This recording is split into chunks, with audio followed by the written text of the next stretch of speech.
Hey gang, welcome back to the channel. My name's Nicky V. I'm a studio musician and producer here in Nashville. Based off my analytics, I know that most of you guys are between the ages of 45 and 65. So most of y'all are boomer guitar players like me that just like Martin, Fender, and Gibson pretty much for the most part, right? But there's been a modern classic on the scene as I've heard it referred to, and it is a company called Novo guitars.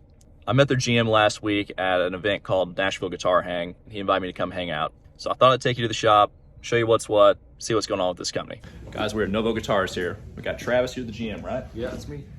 And our buddy Adam here. Hey. And Adam does the social media and marketing for it. Yeah, that's absolutely. And they're just gonna kind of show us around and see what's what. Yeah. So let's do it. I think we're going back to the shop now. This is a nice one. Got a nice little love note from a guitar we finished, so it's always nice to get good feedback from the customers. They seem happy Mother's Day. Look at that.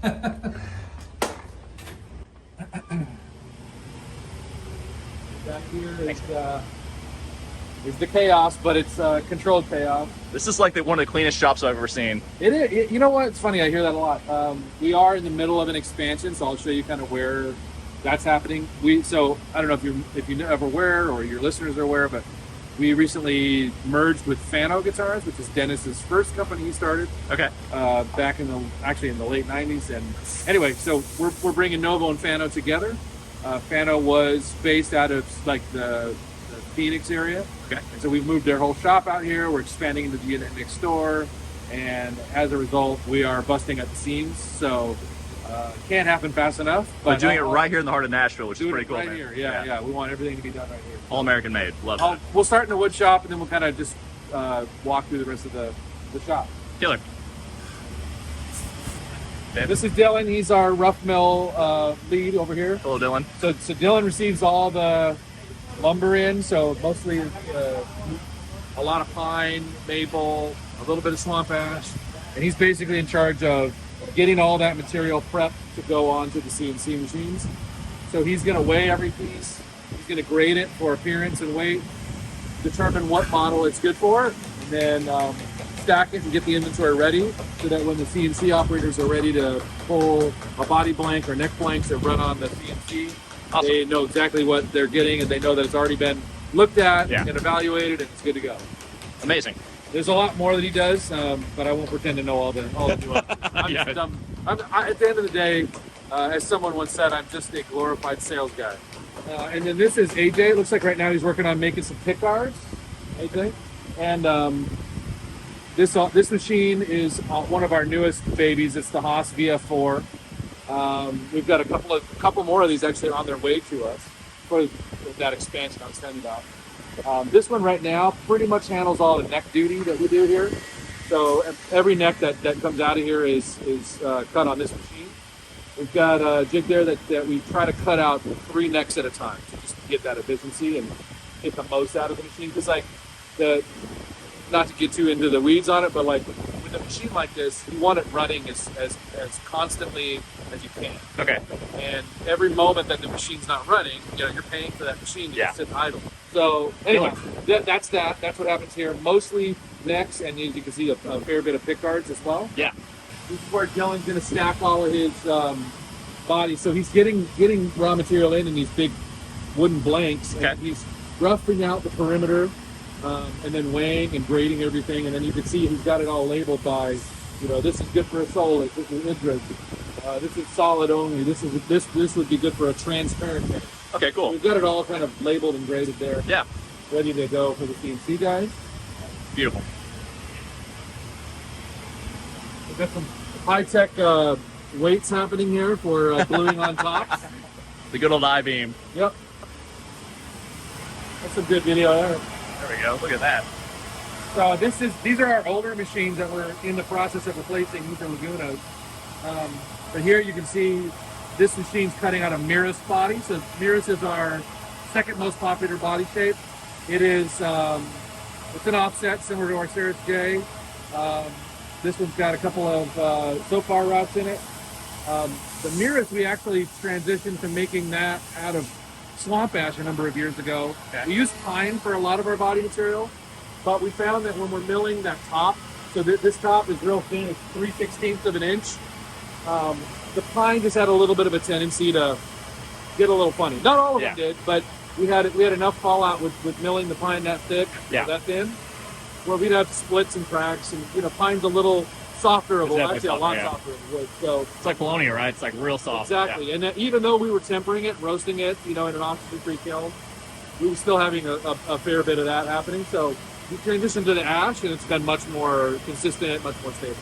And then over here, this is our fretting and flex station. This is Benny, one of our longtime employees, doing fretting and getting all the necks ready to go. He's why all these guitars feel so good, probably. Exactly. Yeah. He's one of the main reasons. Yeah.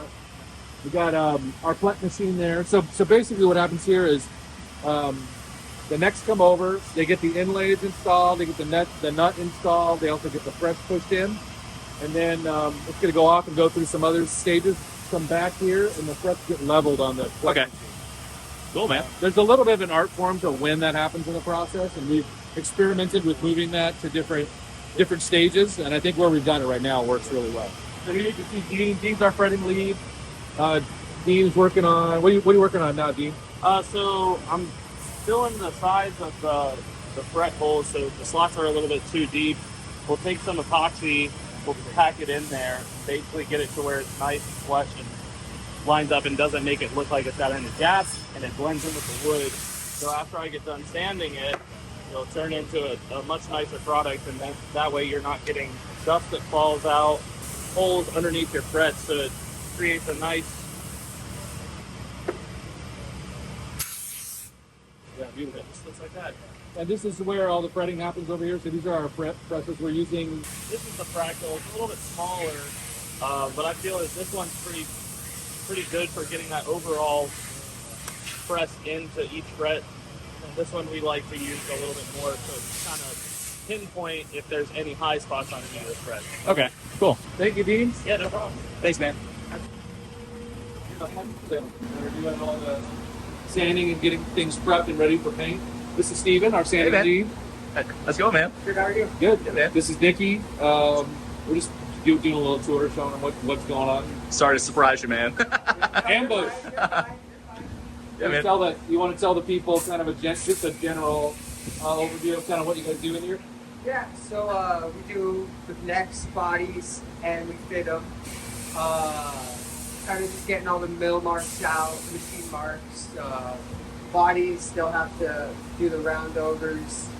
The necks, I'm kind of just blending here and trying to blend in the sides and just making it nice. So I love how much you guys are all doing this all by hand, too. It's so cool. Yep, all by hand. That's why it feels better in your hand when you go to play it. Yeah. This is a big reason why a lot of people just rave about how good our neck feel is the amount of time and effort that these guys put in, just like, breaking the edges, just making it feel like it's something that's been played for a long time. Oh, you can 100% feel it. That's amazing. Yeah. But yeah, we'll texturize it in here as well, and get it ready for paint. Yeah. Awesome, man. And then over here, this is Richard, so he's doing all of our fitting. So what he's doing is once the body and neck are sanded, depending on the model and the bridge that it gets, he's going to fit the neck to make sure it fits without any major gaps. It's going to fit nice and tight, but not too tight, right? You don't want it too tight, right? No. You want it to be as tight as possible, but really just out of the pocket. Got it. Okay. And then there's a whole game that we play with the neck angle, right? And then one other thing, show the people the neck pieces, how that works. Oh yeah. I don't think a lot of people realize this is something that we do at Novo.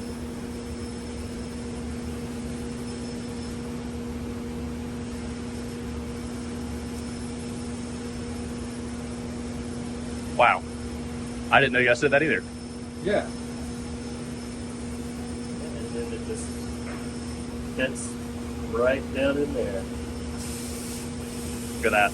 Just extra contact wouldn't make it ring through, right? My understanding is that it oftentimes we've all seen neck gets a little bit out of alignment or whatever. Exactly. This just keeps everything solid, keeps it from moving side to side too much. Even though we, make the pocket nice and tight, it's still possible. Not a ton of material there, so it's still possible for things to move. And so somebody that's not a setup guru might not worry about their E string slipping off one side. Exactly. Yeah. I remember one time I brought a guitar to a luthier in town, and I was like, "Hey man, for some reason something happened, and my strings are real close on this side and real far. And he's like, oh yeah, I can fix that. He just went, gone. Yep. Handed it back. I was like, oh, Exactly. that's easy. I didn't know you Yeah, could do man. that. Anyway, thank you, Richard. Man, I appreciate it, man. Thank you. So this is Oh yeah, I'm Charlie. Hi, Charlie. We do fret dressing over here. So after the frets have been installed, the board's been planed, they've been leveled and crowned, all that nice stuff. We come in, we just do some detail work and like shaping. So Okay. putting the bevel on the frets, rounding them over, and then rounding over the board, and then like sanding and buffing it to get it, really nice. Amazing, man. You guys are like fret neck feel gurus around here. Yeah. Every one I've ever picked up has felt amazing. So, yeah, and again, thank you. like I was saying with the sanding guys, these guys are every bit as important for the way the neck feels in the Oh, yeah. hand. They do an amazing job. Just getting everything just rolled over and broken in, feeling really good. Appreciate it, Charlie. Thanks, man. Thank you guys. And this is the paint booth. But if you look in here, we'll see Joe in his natural habitat, spraying some headstocks. There he is. And you can see here the color wall here with all of our samples and references there. That's cool. Joe's been with us a number of years, and this is actually one of the departments that we're really looking forward to expanding. Right now, we're very limited because we've got the one spray booth, we've got the one prep area. But The paint booths are expensive. Yeah. Exactly. I got buddies that own car shops, man. It's an ordeal. Yeah. So this is where all the aging and distressing happens. These folks have a whole, I say it all the time, but they have a very unique and specialized process for how they do what they do. Lots of really interesting tools and very rudimentary I love in the some rock. ways. Everybody's got their favorite rock, railroad That's spikes, razor blades, all kinds of just like compounds and buffing stuff that they use, and all kinds of other little tricks and tools that we won't give away all the secrets, but how they make them look and feel like they've actually been played for 30 years or whatever. I got a lot of boomer guitar dads here on the channel, man, and they're like, "Oh, don't relic it." No, man, relic it. Relic it. Yeah, and in fact, one of the things I realized after I had worked here for a while, Dennis was amongst the first to do that. Even in like the late '90s, I feel like, or early 2000s, he was when he was building guitars out of his home workshop in Pennsylvania.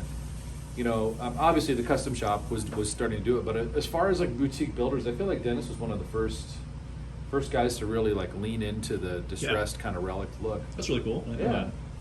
Last but not least. Yeah, then over here is final assembly. So once Zane and his team are done distressing it, the body and the neck go into this cubby here, into these cubbies, and then hey, there's the other distressing all-star. Hello, distressing all-star.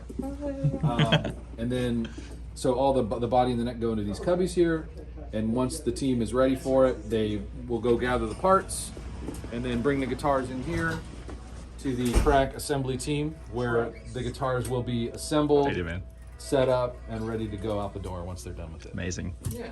So this is Eric. Eric's our team lead here, and then we've Hello, got Eric. Bill and Jared over there. Hey, guys. Also, Bane's up.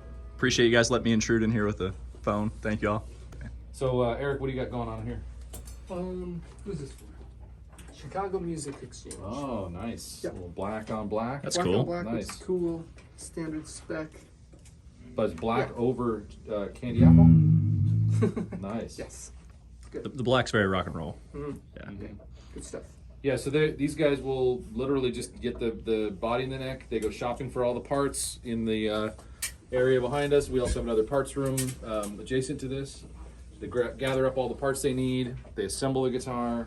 Then they string it up, wire up all the electronics, string it up, and then do all the kind of fine tuning setup things like filing the nut slots and The final dial. yeah, exactly, all the final dial stuff, setting all the pickup height, string height, intonation, all that stuff. Stellar, man. Yeah, So cool. and then once they're done, they pass it off for one quick final QC play test, and assuming it passes that, then it's out the door.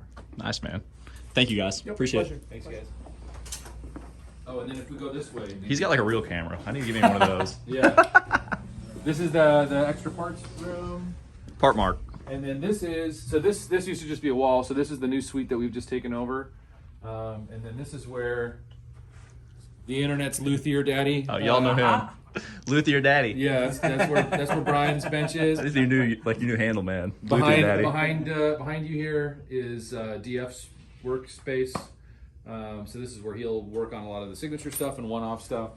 And then right now we've got our Fano team over here. So we've got Graham from Fano in here. We've got Wes from Fano building in here. So they're just building up the kind of the last of their backlog here. Okay. Until we can start making these here. So they've still got some stuff that was in process that they, bodies and necks that they brought over. Okay. And then out here is what I'm excited about. This is where we're gonna be able to really expand our production facility. So right now it's just kind of a catch-all space, but this will actually become the wood shop. Here's proof that this company's doing something right, because companies generally don't expand, especially like guitar boutique builders, unless business is good. And business is not good unless you're making a great product.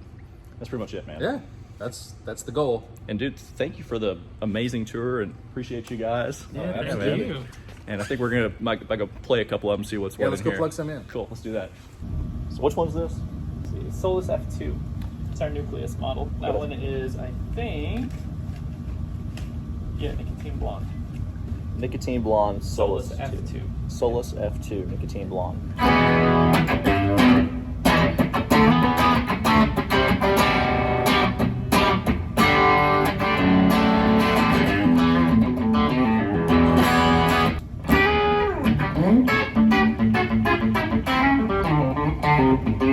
It does the celly thing if you need it to. You got the kind of the stratty thing on the neck.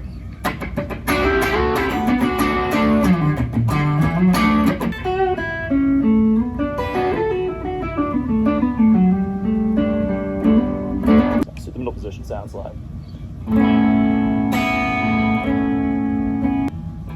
Control touch responsive too.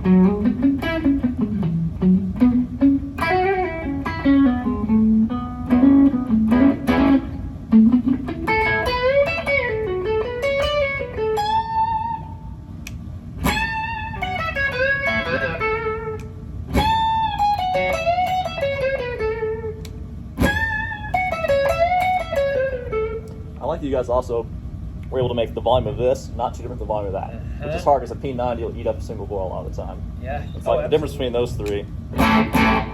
Yeah, they're really specific about how they God, that's adjust so each good. and every single pole and the height on everything. You guys nailed it on that. It's great. Get a closer look on this. For, I think it was a Ceres J that we were working on. We're going into a Joey Landreth rev amp here. Sounds fantastic. We've been sitting around here driving these guys crazy all morning. Appreciate y'all hanging out. If you like this kind of stuff, please like and subscribe. Appreciate you guys as well. Thank y'all. See ya. See you guys.